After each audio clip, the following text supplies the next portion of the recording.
Hello friends, welcome back to my channel.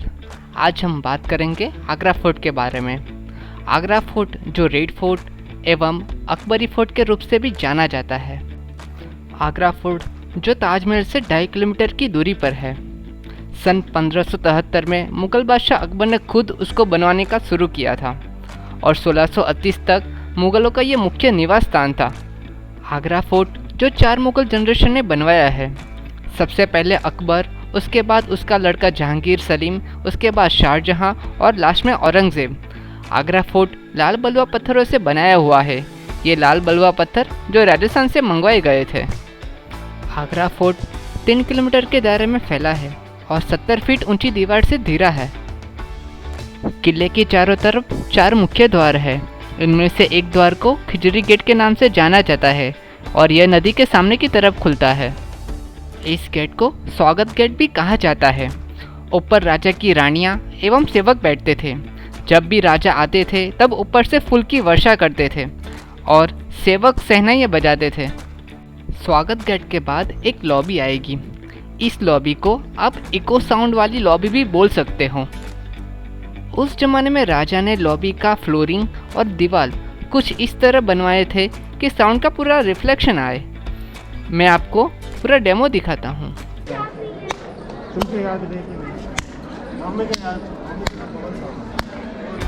जैसे ही कोई दुश्मन फोर्ट के अंदर आता था, उसके पैरों की आवाज़ से राजा को तुरंत पता चल जाता था।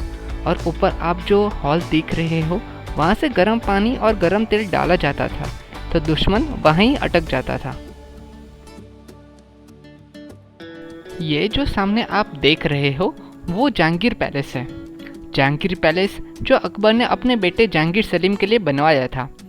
जहांगीर पैलेस के बाजू में जो आप जगह देख रहे हो, वो राजा के घोड़े और हाथी रखने की जगह थी। आपने मुगल आजम मूवी तो देखी होगी, उससे आपको और पता चल जाएगा। आप जैसे ही थोड़ा आगे बढ़ोगे तो एक बाथ टब जैसा आपको नज़र आएगा। ये बाथ टब जब जहांगीर छोटा था तब उसके मामा मान सिंह ने उनको गिफ्ट दिया था। इस बाथ टब की खासियत ये है कि उसके अंदर और बाहर 3-3 सीढ़ियाँ है और ये पूरा बाथ टब सीढ़ियों के साथ एक ही पत्थर में से बनाया गया है। अभी हम जाएंगे जहांगीर पैलेस के अंदर। ये जो सामने देख रहे हो, वो डाइनिंग हॉल है और उसके पीछे किचन है। जहांगीर सलीम की 2 वाइफ थी, जोधाबाई और नूरजहां, और उनकी माता का नाम जोधाबाई था। उनकी माता और वाइफ हिंदू थी, सो उनके लिए एक टेंपल बनवाया था। उसमें राधा कृष्ण की मूर्ति थी। डाइनिंग हॉल के सामने जहांगीर और उनकी रानियां रहती थी और बाहर की तरफ बड़े बड़े कारपेट लगाए जाते थे।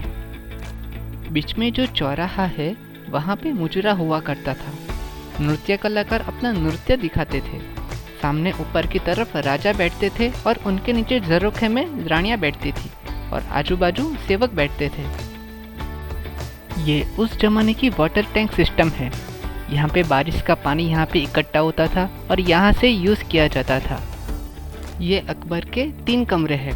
पहले के ज़माने में एसी पंखा जैसी चीज़ तो होती नहीं थी, तो उस टाइम पे अकबर ने दीवार की ऐसी रचना की थी कि दीवार के बीच में पानी डालते थे और ऊपर जो विंडो देख रहे हो, उसमें से हवा अंदर जाती थी और दीवारों के ऊपर मुल्तानी माटी लगाई जाती थी।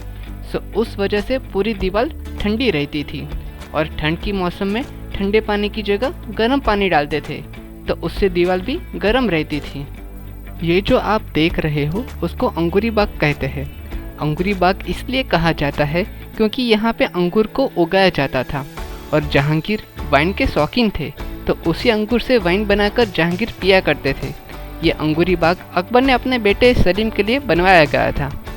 अभी हम जाएंगे खास महल के अंदर। खास महल इसलिए बोला जाता है कि ये महल शाहजहां और मुमताज़ का था। इसको आप शाहजहां मुमताज़ का प्राइवेट बेडरूम भी कह सकते हो। जब इनको बनवाया गया था तब इसको गोल्ड से पेंट करवाया गया था। ब्रिटिश शासन के टाइम पे ब्रिटिशों ने पूरा गोल्ड चुरा के ले गए थे। शाहजहां और मुमताज़ के 14 बच्चे थे। उसमें से 8 बच्चे मर गए थे और 6 बच्चे जिंदा थे। उसमें से 2 लड़कियां थी, उनका नाम रोशन आरा और जहान आरा। शाहजहां की दोनों लड़कियों की शादी नहीं हो रही थी, सो उन्होंने उनके लिए फोर्ट में ही पालकी जैसे उनका रूम बनवाया था। अभी हम जाएंगे मुसम्मन बुर्ज में। ये वो जगह है जहाँ पे औरंगज़ेब ने अपने पिता शाहजहाँ को 8 साल तक बंदी बनाया था। उनको बंदी इसलिए बनाया गया था कि Shahjahan same to same Taj Mahal के सामने एक ब्लैक ताजमहल अपने लिए बनवाना चाहते थे।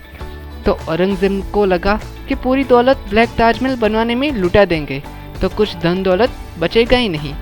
इतनी खूबसूरत जेल मैंने आज तक नहीं देखा।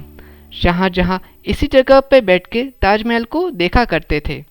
यहाँ पे पहले अंदर जा सकते थे, लेकिन कुछ लोग यहाँ से मूल्यवान स्टोन निकाल के ले जा रहे थे, इसलिए गवर्नमेंट ने यहाँ पे नो एंट्री कर दिया। ये है दीवाने खास, मीन्स मुग़लों का प्राइवेट कॉन्फ्रेंस, पार्लियामेंट हाउस। मुग़लों के टाइम पे कोई भी प्राइवेट कॉन्फ्रेंस होती थी वो इस जगह पे होती थी। मौसम के हिसाब से अंदर या फिर बाहर होती थी। दीवाने खास के बाहर की साइड पे एक ब्लैक कसौटी पत्थर है। वही ब्लैक पत्थर के ऊपर राजा बैठ के डिसीजन लिया करते थे। एक ब्रिटिश गवर्नर ने यमुना के उस पार से कैनन छोड़ा था। वो कैनन कसौटी पत्थर पर गिरा और क्रैक करके दीवाने खास के अंदर क्रैक कर दिया। ये प्लेस का नाम मीना बाज़ार है। आपको तो पता ही होगा कि पहले के ज़माने में रानियों को बाहर निकलना अलाउड नहीं था। अकबर और जहांगीर के टाइम पे यहाँ पे मीना बाज़ार हुआ करता था, मीन्स लेडीज़ शॉपिंग सेंटर। यहाँ पे मेल को आना अलाउड नहीं था। शाहजहाँ ने बाद में उसको बंद करवा दिया। और ये जो आप ऊपर कमरे देख रहे हो उसमें पार्लियामेंट के इम्पोर्टेंट डॉक्यूमेंट्स रखे जाते थे। इस प्लेस का नाम है दीवाने आम। प्राइवेट कॉन्फ्रेंस के लिए दीवाने खास और पब्लिक कॉन्फ्रेंस के लिए दीवाने आम, मीन्स आम लोगों का दरबार। ऊपर की तरफ शाहजहाँ बैठते थे और नीचे की तरफ मिनिस्टर बैठते थे और बाहर की तरफ पब्लिक बैठती थी। दीवाने आम 64 पिलर्स के ऊपर बना हुआ है। हर एक पिलर के पास एक मिनिस्टर बैठता था और 64 पिलर उस तरह बनाए गए हैं कि राजा ऊपर से देखे तो कोई भी पिलर दूसरे पिलर के पीछे छुप नहीं सकता। मीन्स सारे मिनिस्टर उनको दिखते थे हर एक पिलर के साथ। आपने same to same Jodha Akbar movie में देखा ही होगा। दीवाने आम के राइट साइड पे मोटी मस्जिद है और यहाँ की फ्लोरिंग उस ज़माने की है और कोई भी रिनोवेशन अभी तक नहीं किया है। औरंगज़ेब ने किले की सिक्योरिटी के लिए 2 लेयर बनाए थे। पहले लेयर में हाथी रखते थे और दूसरी लेयर में पानी और उसके अंदर मगरमच्छ रखते थे। आई होप आपको आगरा फोर्ट के बारे में अच्छी जानकारी मिली होगी। अगर वीडियो अच्छा लगे तो please like it, share it and channel को सब्सक्राइब करना मत भूलें। आप मुझे इंस्टाग्राम पे भी फॉलो कर सकते हो। Thank you.